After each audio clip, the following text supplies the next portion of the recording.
Okay, what is up, everyone? Welcome to the first ever Star Wars Closet live stream. Never done one on my own before. I've been on plenty, but never have just turned the camera on and gone live. So here we are. I'm going to tell you guys a little story. That's what we're going to do tonight. And if there happen to be any questions or anything like that, I'd be happy to answer them. It doesn't have to be about the story, but that's what I'm doing. So be patient. This is my first ever live stream ever. Okay. So right now I'm just working with the webcam. Eventually, I want to add kind of a gaming element to the channel. I've done like, I've done one video on games. I did my top 5 games, and but I want to do like I want to play some video games and let people watch it and come along with me on some of those journeys. So we'll be doing that as well. But right now, I literally just came on here to tell a story about something that I dealt with recently. So not long ago, in fact, about a week and a half ago, I went on a trip. And on this trip, it was great, kind of a little vacation, just get away and hang out, no big deal. I had posted a little video right before I left about how I'd be gone for a little while and like really just a week. Not a big deal. Not a big deal. But for me, I am a kind of like a I'm kind of like a dive all in kind of person, like so when I started doing the YouTube thing, I knew I was going to dive in immediately and then like completely sell out to it, go all in and fully commit. So anyway, I knew I needed to take a break, and I've made these posts before. And let me just say this to anyone out there that has just started doing YouTube or wants to become a content creator in any way, let me recommend something to you, because if you're anything like me at all, you definitely are going to be someone that like dives in immediately to whatever it is they're doing. And that's fine. What's up, Clone Force? What's up, Darth Kenobi? Um, so that's how I am. I know that there's other people that are like that. So let me just recommend that to you. Take breaks, because I will go all in. All I do is I have a full-time job that I do during the day, and then I hang out with my family when I come home, and then I stay in the Star Wars closet that I'm in, and I will edit and edit and edit and edit and edit. I will not stop. And that's just how I am. So I know there are a lot of you out there like that are content creators. And so uh Clone says the first thing you need is friends. No one can do it alone. That's 100% right. And so that's kind of my point. Like, and that's not what the story is about tonight, but I did want to say that. That's why I took this little break. I needed a moment to breathe. And I have met some great people on this platform. I have now developed some friendships like Clone Force, who likes to give me crap. But Clone, I got to give a shout out to him. He's the first guy I met in this space who kind of reached out and put me on he platformed me. And then I've met some other creators as well along the way, and it's all been great. However, if you're going to do something like this and commit to it, find ways to take breaks. Don't be afraid to take breaks. A lot of people are afraid because they think, well, my content's going to suffer, or my subscribers are going to stop watching or caring. If they stop watching and caring based off of you needing a little bit of a break, you don't really need them. So took a little break. Now I'm back. But the story tonight, the reason I wanted to bring you here with me for my first solo live, is to tell you about me coming back into the country. So I went out of the country. I went to the Dominican Republic and had a great time there. A little place called Punta Cana, and great week, really relaxing. On the way back, we did this little deal where on the way down you fly one airline and then you fly another one on the way back. Makes it a little cheaper. So that's what we did. And the way down we flew Delta. Shout out Delta. Um, and it was, kind of what you expect. If you've ever flown before, especially Delta, you kind of know what you're getting. It's, um, real classy in a lot of ways. Um, I'm using just straight YouTube. I didn't use Restream or anything. That's why I can't pin anyone's comments on the thing. I don't have enough cred yet to do that, I guess. Um, so while I'm while we're figuring this out, right? So we do Delta on the way down, and it's exactly what you expect. It's about a 3.5 hour flight. They got the TVs, they got the free food, all the things. It's really relaxing and really chill. And I really, enjoyed it. Again, it's Delta. You know what you're getting in a lot of ways. Like, yes, there are good experiences and bad experiences. We had a great one. So watched 2 movies on the way down. Watched Remember the Titans because it's the greatest movie of all time. And then I watched Gravity because why not? And then we landed in Punta Cana. Easy, no big deal. So what's up, Gazer? So I I we land and we spend the week down there. It's all great. Again, I've said that 15 times. But on the way back, on the way back, we flew a little airline called Frontier. And I just want you to Google or Grok or Chat GBT. Just ask any one of them. Give it a Goog and ask the question, what is just the top 5 worst airlines of all time? I promise you Frontier is either number 1 or number 2 every time. It I've never flown them before. I have flown if we're talking like bottom of the rung airlines, I have flown Spirit many a time and I've never really had too many issues there. You can tell like the quality difference, like the seats and the amenities and like what they charge you for, all that stuff. Frontier was on another level of terrible. And so let me just set this stage for you. So in a lot of places like Central America, Dominican Republic, those kind of areas, there's not a lot of like air conditioning. It's just not. It depends on where you are. Um, we get off the plane in Delta, and immediately you get into the airport, and there's not a lot of AC. So that's fine. It's what you expect. But when we're coming back to the United States, we get to the airport, and original trilogy talk. You went Frontier. Oh my, indeed, brother. So we get to the airport and we're about to come back. We're exhausted. Okay. We go down to where the gate is, and they have crammed, 200 plus people in this small area, and we stand in line. So we got to the gate, we board at 2:45. We got to the gate at 2:20. So we were cutting it super close. He wanted to be pretend to be poor for a day. What are you talking about, clown? So we stand in line to board, right? So we got there about 25 minutes before we were supposed to board, cutting it a little bit close. And we stand in line, Well, about 45 minutes goes by, 20 minutes past the time we're supposed to go. And so I walk over to the little monitor and I see that it says that the plane is late, basically, and we're not going to board for another 30 minutes. No big deal. That happens. These things happen, right? Like we know that. Anyone that's flown before knows you're going to have a delayed flight. No big deal. Okay. I'm not that mad about it. I'm ready to go though. I've been standing for a couple hours now. We went through security and all the things. And that's what happened. Bozilla, bro, I'm going on a plane soon. Let me tell you what plane not to go on. Bozilla, Frontier. Here's why. So they're late. They're late. Okay. No big deal though. They're a little bit late. I don't care. That's fine. I'm not going to sweat it. I'm a pretty positive guy. No big deal. They finally start letting us board. And then in Punta Cana, it's a little bit different, or Dominican Republic. You don't go through the gate and go through the tunnel and you're on the plane. We have to get on a trolley, and the trolley takes us to the plane, and you have to get on the plane from the tarmac. A little bit different. Again, no big deal. We get on the plane, and our seats, and Clone, you coming at me saying I got money or something. We were on the back of the plane, baby, and we were zone 8. But I'm not gonna lie to you, I just kind of walked up there during zone 1 to see if they'd like say, no, you got to wait for zone 8. They didn't. They just let me come right on. So we'll take that as a win. So we get on the plane, and I'm in the very back of the plane. Frontier's seats are about the width of a 2x4.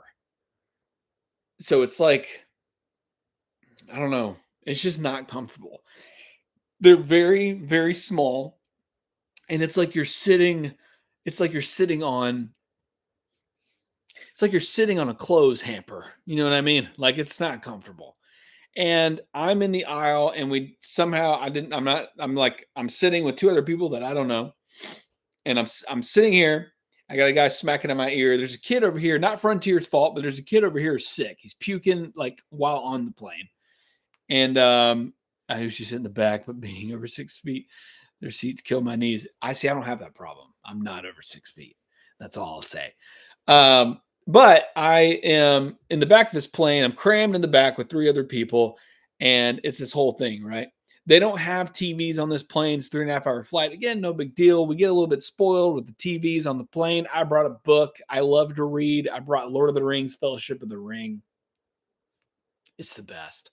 So I felt like it's fine. I can read this, relax. We'll get to the United States. Everything's fine. No big deal, right? Yes, the plane's 30 minutes late, 40 minutes late. No big deal. These things happen. The seat's not that comfortable. I don't know these people. We're in the back of the plane. That's fine. So far. So the pilot comes over and says, hey, guys, we are going to start taxiing off soon. We're a little late getting off the gate, so I count 1, 2, 3, 8 flights in front of us. And I said, okay, 8 flights in front of us. Probably would have pulled out of the gate a little faster there, pilot, but no big deal. I'm not a pilot. I don't know what all it entails. That's fine. So he backs out, and we finally get on the runway. We take off. We're in the air. Okay, so this is where it gets crazy. So we're on this plane. I'm reading my book. Everything's chill. No big deal. We keep flying. 3.5 hours goes by, and we finally get to Atlanta, which is where we're landing. That's where I'm based out of. We're about to land in Atlanta, Georgia. And he keeps flying and flying and flying when he pops on the radio or over the intercom and says, hey, everyone, so sorry. We are circling the airport right now because Atlanta has had a series of storms. And so we can't land right now. And I said, okay, no big deal. We'll land eventually, I'm sure. And as he continues to fly and fly and fly, we continue to sit and sit and sit. So then he says, hey, guys, we might have to refuel soon. So we might have to land in Nashville, Tennessee. Okay. At this point, I'm getting anxious because we were supposed to land at around like 5:30 p.m. in Atlanta. And at this point, it's 7:30 p.m. in Atlanta. And we're still flying around. And this dude just says, hey, we're actually about to fly to Tennessee. So now I'm anxious because the next day is Father's Day. I got 2 kids at home. I'm ready to get back and see. I'm getting a little bit anxious. I'm tired. We've been on this plane forever. They don't have Wi-Fi. They don't have a television that I can watch. And I get it. I'm spoiled. I'm a little zonked out from reading this book for 5 hours straight. So I'm kind of ready to like not be on a tube where the seat is the size of a balance beam. So I'm ready to go. I'm ready to get off the plane and I'm done with this experience. Okay. So he says, all right, guys, listen, we have 5 minutes left of fuel to where we can fly around, and then we're going to have to go to Nashville no matter what. So we fly around, we fly around, and then 5 minutes goes by, and he says, hey, guys, we're going to have to fly to Nashville, and we're going to have to refuel. So I'm like, okay, fine, no big deal. These things happen. It's out of our control, right? Storms came. It was an act of God. I mean, the storms came to Atlanta, and we couldn't land because of that. And here we are. Raph, I don't want to hear it. I don't want to hear it. I don't want to hear it. Okay. So we fly to Nashville. I'm like, okay, he's going to refuel the plane, and we're going to be back in the air, and we're going to head to Atlanta. No big deal. So we fly to Nashville, and we land. And then, guys, when I tell you that we sat on that tarmac for over an hour, this flight was supposed to have been completed 4 hours ago. I haven't eaten. They don't give you food on Frontier. You have to buy it. And I'm like, nah, dude, we'll be home, so I'm not buying food. They didn't even offer. Like, we're on this plane 4 hours longer than we're supposed to be, and they're still like, yeah, you can buy food. You can buy one cookie for $12. or you can sit there and shut up. That's basically what they said. So I'm like, all right, no big deal. I'm going to just sit here and be fine. I'm cool. No big deal. I'm patient. So an hour goes by and the pilot comes back on. He says, hey guys, so since we're an international flight, we're having to go through customs. And so there's a lot of paperwork and all that stuff. So it's not as simple as we can just refuel and be back in the air. But as soon as we get through customs, we'll refuel and get back in the air. Lickety split, no problem. Hangs up. I'm like, oh my gosh, okay. Can we please speed this up? Can we please? Wouldn't spend another day with us in Nashville. So Karma said, Gazer. I actually passed the hotel on the way home. I'll explain that in a second too. Y'all are the worst. So I'm getting a little anxious, ready to get off this plane. He says, hey, we're going to refuel, but we got to go through customs. Okay. Well, then he comes back on 30 minutes after that. And he says, hey guys, so sorry. It's taking way longer than we thought, but as soon as they refuel the plane, we're back in the air, lickety split, no problem. And the pilot hangs up. Guys, 5 minutes after that, 5. Count them 1, 2, 3, 4, 5 minutes after that. Clone, don't ruin the story. But yes, it does. 5 minutes after that, some lady gets on the intercom. And she says, hey, everyone. We are going to deboard the plane. You will go through customs. You will get your baggage. And then you will meet us on the 3rd floor to get a hotel voucher for free from Frontier. We are sorry for the inconvenience. And she hangs up. And I thought it was a joke. I thought it was a joke. And I also forgot the part where I put my, so when we were flying around in circles, I put my head out in the, in like the, what do you call it? What am I trying to say? In like the middle of the plane. Like I'm sitting right here on the end and I put my head out. And as I put my head out, the lady comes by with the cart, boom, right in my face. And she doesn't even say sorry. She just kept moving, doesn't care.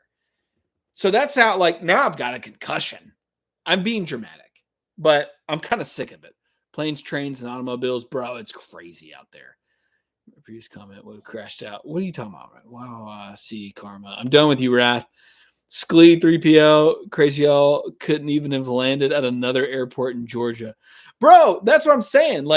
We could have. Fulton County Airport, though it's meant for planes the size of a T-16, would have been perfect. We could have just flown right there. They could have let us off in the Fulton County Airport, even though it's about this big. I wouldn't have cared. No one would have cared, okay?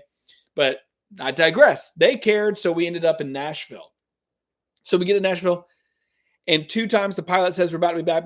We're going to be in the air soon. No problem. No big deal. Peachtree City, Columbus, Savannah, any of them. I'd have been fine with any of them.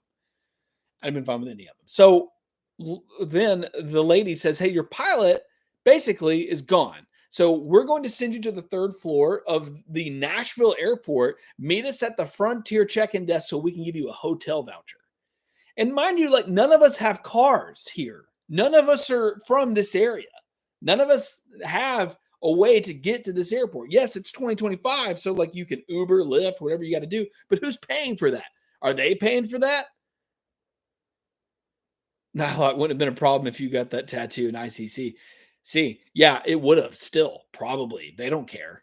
They don't care about us. Pilot was over it and trying them in the Sky Club. Pilot wanted a free flight to Tennessee. They tried to make him go to Georgia. Bro, that's what I'm saying, though. I think he knew someone in Nashville. So this is crazy because the lady gets on there and says, after, think about this, guys. Think about this in context. Seriously, pay attention to what I'm saying, okay? 2 times within 30 minutes, the pilot says, hey, we're going to Valdosta's a 3-hour drive. Yeah. The pilot says, we're about to refuel. 30 minutes goes by. The pilot says, guys, I'm sorry, but we're about to refuel. And as soon as we do, we will be in the air. And then 5 minutes after that, some lady that works for Frontier says, everyone, your pilot has timed out. That's what she said. Your pilot has timed out. We're going to have you meet us in the Frontier check-in desk so you can get a hotel voucher. and you're going to have to go get your baggage. You're going to have to go through customs. So at this point, I'm mad. I thought it was a joke. We all thought it was a joke because the pilot was making it sound like this isn't a big deal. This is not a big deal. We'll be back in the air. No problem. Don't worry about it. And then this lady says, yeah, he left. He's gone. The pilot left. And I'm like, and I don't know much about the piloting world. In fact, all I know is that they fly the plane. I don't know anything else. So when I'm like, he timed out. Was that an option this whole time? Did anyone want to warn us that, hey, guys, if he's in that cockpit for another 20 minutes, he's going to have to leave and you're all screwed? No one thought to warn us about that. No one thought to tell us. He made it sound like we were going to be back in the air. No problem. Lickety split. It's no big deal. But then he's gone. Gone. And I agree. Was that Scully that said that? I think that dude knew someone in Nashville, planned this whole thing out, and he was just walking down the middle of Nashville all night long, probably bar hopping. I don't know what he was doing. Probably not. Okay, I'm not going to accuse him of that. He seems like a nice guy. He just doesn't know how to communicate. So this dude is gone. So we all keep sitting there because we don't know like if that's a joke or not. Like we just stayed there. So what I'm hearing, Wrath. So what I'm hearing is you could have spent more time at ICCC. Yes. No. If only he timed out in the air. No, homie was trying to eat lunch. Dude, that's what I'm saying. That is a good question. If he times out at 30,000 feet, does he have a parachute? And he's like, guys, I got to go. I timed out. Does he have a clock in, clock out machine in the cockpit? Like, how does it work? No one told us. He's just gone. My dude timed out and booted. He was gone, dude. So that's fine.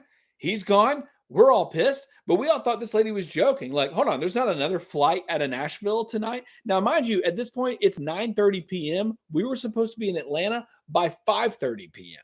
So we're now, and we were pissed. So then we all just sit there because we don't know what the plan is. Well, then another lady comes on and she says, everyone, if you would please deboard the plane now, get off the plane right now and meet us on the 3rd floor of this airport so that we can give you your hotel vouchers. So now everyone's just like yelling at these people. Everyone's mad. Everyone on the plane is snapping at these people like they ruined our lives. And at that moment, I felt like, bro, like you screwed us, dude. Like you like we get it. Atlanta had all this crap going on with the storms, but like you didn't communicate anything with us. And now we're here. Now you're like, yeah, I gotta go. Bye. Like have fun at this hotel. But guys, when I tell you it gets worse. It gets infinitely worse. You ready for this part? So we deboard the plane. Okay. We all get off the plane and we start heading to the 3rd floor. But first we have to go get our bags. Then we have to go through customs.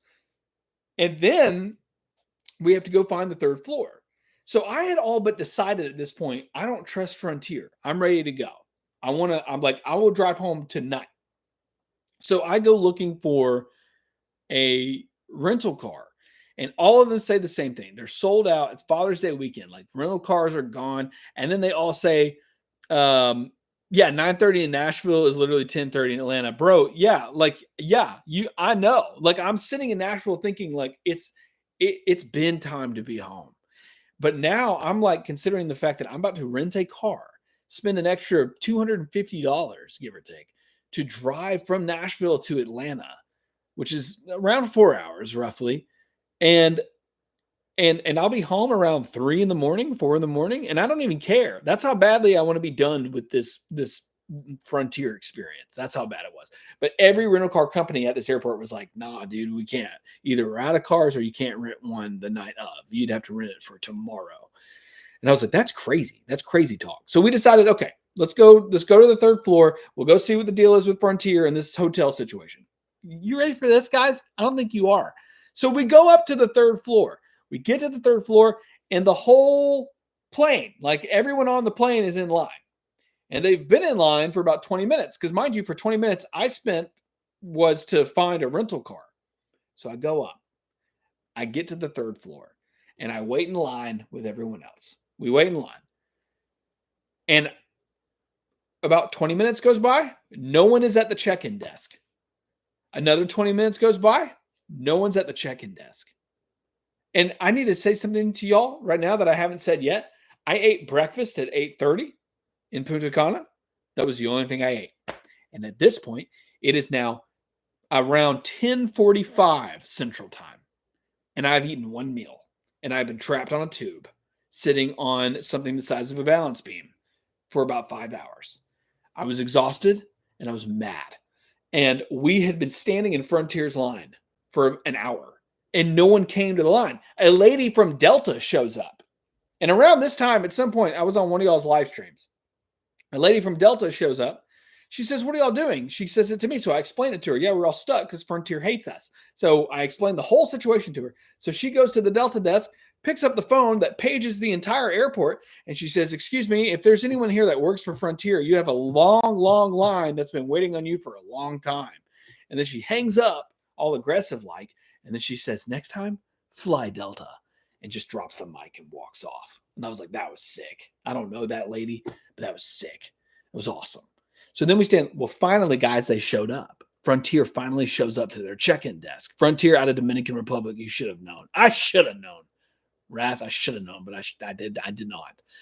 I remember sitting to rent a car when you joined the stream for a second. Also, imagine had this been with kids. Oh, yeah, sounds like a bald-headed aggression is coming. Oh, bald-headed aggression is coming.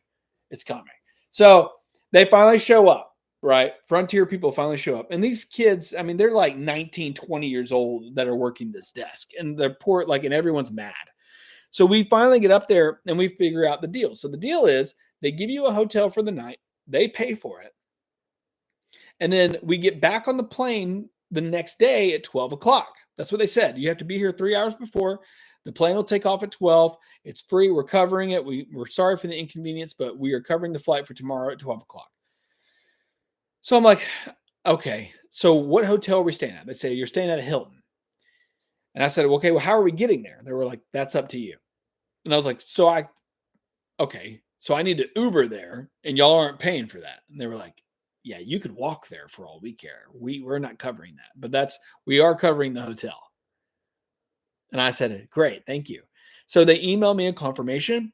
I'm mad. At this point, it's 11 p.m. and I'm ready to go. No, sorry, it was 12. It was midnight at this point. We had been in that line for that long. It's midnight. We have to wait on an Uber for forever. We finally get the Uber. We take the Uber to the airport, and we're the first in line at this Hilton. Now, they put people at different hotels. So remember this, because this gets worse.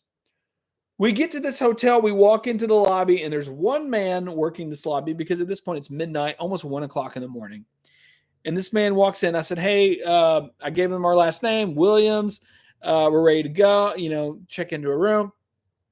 And sorry, not Williams, Closet. My last name's Closet. So I said, we're ready to check into our room. He says, what do you mean you're from Frontier? Guys, come here. He says, what do you mean you're from Frontier? I said, Frontier said that they booked us a room.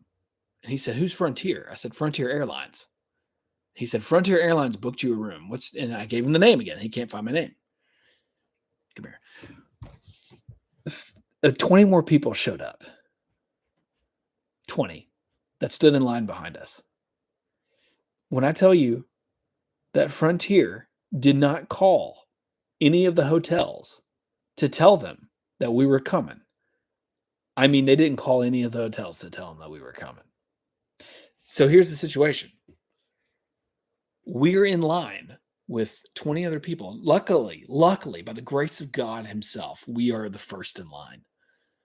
And this man says, Frontier never told us you guys were coming. We have one room left, and there are 20 people in line. They start yelling at this man like it's his fault. And I defended him. I said, guys, hold on. This isn't Hilton. This isn't this man. This is Frontier.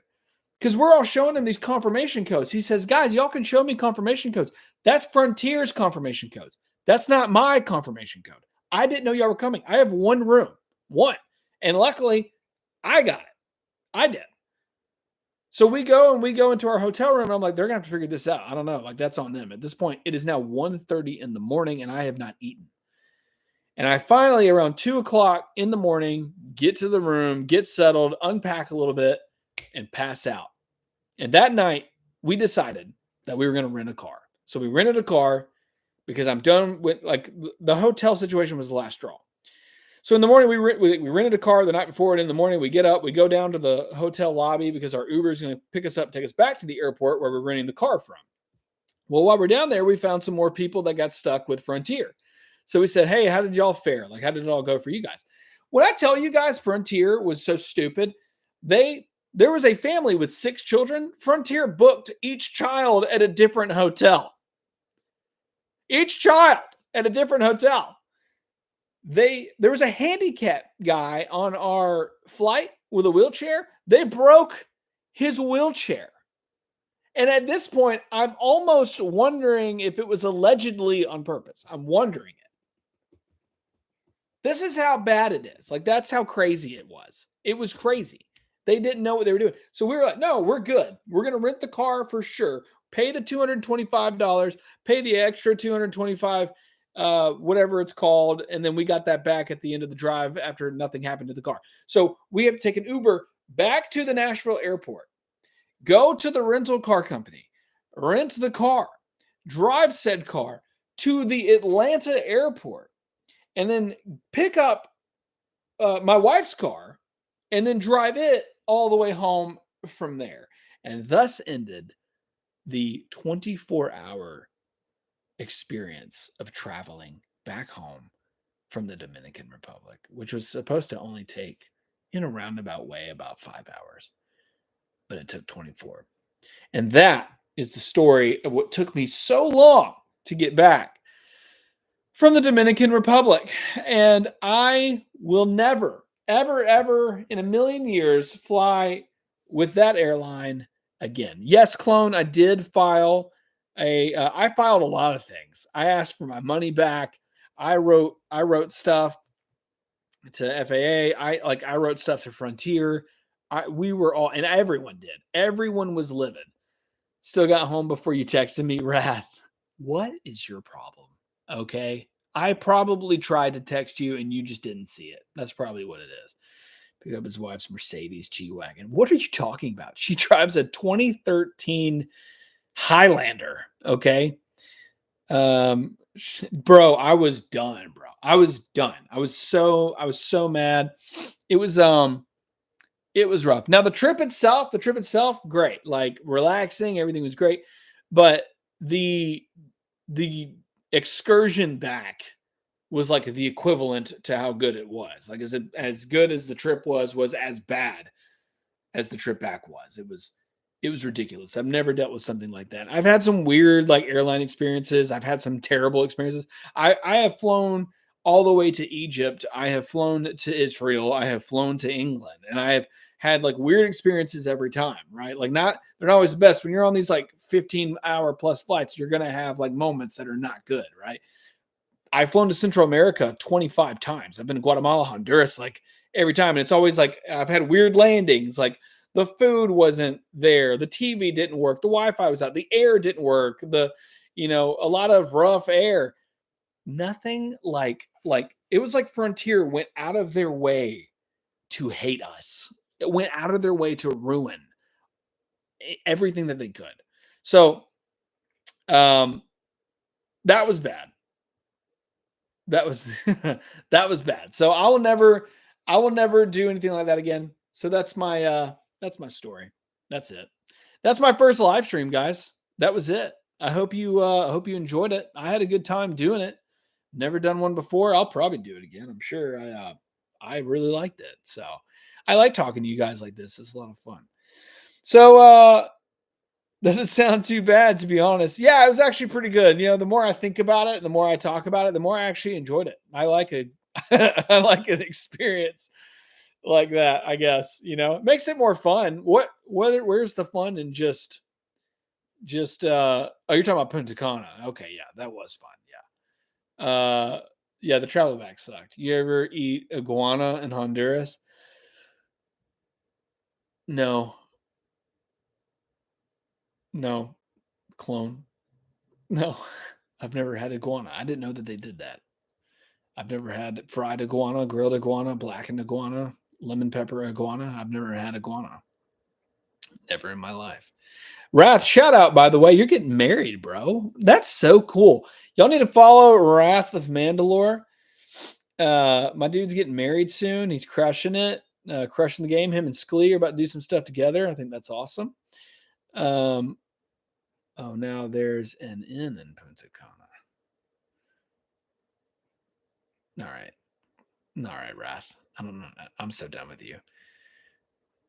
Wifey is in my car with Sklee. Congrats. Sklee is the best. Tomorrow is the wedding. It's tomorrow? Wrath. It's tomorrow? Are we live streaming it? Can she hear me? Live stream it. I want to watch it. I want to put comments in. I want to get in the chat and y'all say stuff to me while you're doing that. Buy from his registry. Where's your registry? I'll buy from it. Absolutely. I'll buy you stuff. The McDonald's pictures were top tier, bro. Like I've never seen that before. Loved it. I loved it. Congratulations, man. That's so cool. That's awesome. Man, this all made me so tired. Like talking about this again, it made me tired. It gave me a headache because like it was terrible. Dunder Mifflin. I'll live stream the after party for a little bit. Gonna vlog on the phone. Let's go, dude. Closet by him on Osmo Pocket. What are you talking about? Recording with Sklee this weekend. Let's go, dude. I want to hear the story about you and Sklee becoming like boo things. Like you and Sklee are just tight. I'm not gonna lie, it makes me a little bit like peanut butter and jealous. That's fine though. I'm glad y'all have something. That's fine. That's great. Congrats, Wrath. We all love you in all the ways. Bro, we do. We do. If you don't love Wrath, you don't know what love is. That's what I've decided. If you don't love Wrath, you've never known love. Okay? I love you, Wrath, deeply. Thank you. No, you're welcome. I think it was for clone, though. Anyways, I hope y'all liked my first live stream. I'm sure I'll do more of these. You can go back and watch this again if you want. If you really like the story, I'm going to probably cut this up a little bit and post it. It'll definitely be on my shorts and whatnot. Not my whatnot like the app, but so anyway, I don't know. This was fun. Never done it before. I'll probably do it again. I'll probably make this a weekly thing, just a little rap sesh online. So I'm going to end this now, especially Banana Boy, aka Clone Force 97. All right, that's it, guys. Thank you all for being on the stream and chatting with me and hanging out. And I hope you enjoyed my terrible story on coming back home from the Dominican Republic on the worst airline of all time. So love you all. And corporate friends. Oh, God. Y'all are funny. All right. I love you guys. And are you a Theory brand advocate now? All right, guys, we'll see you all in the next one. Bye.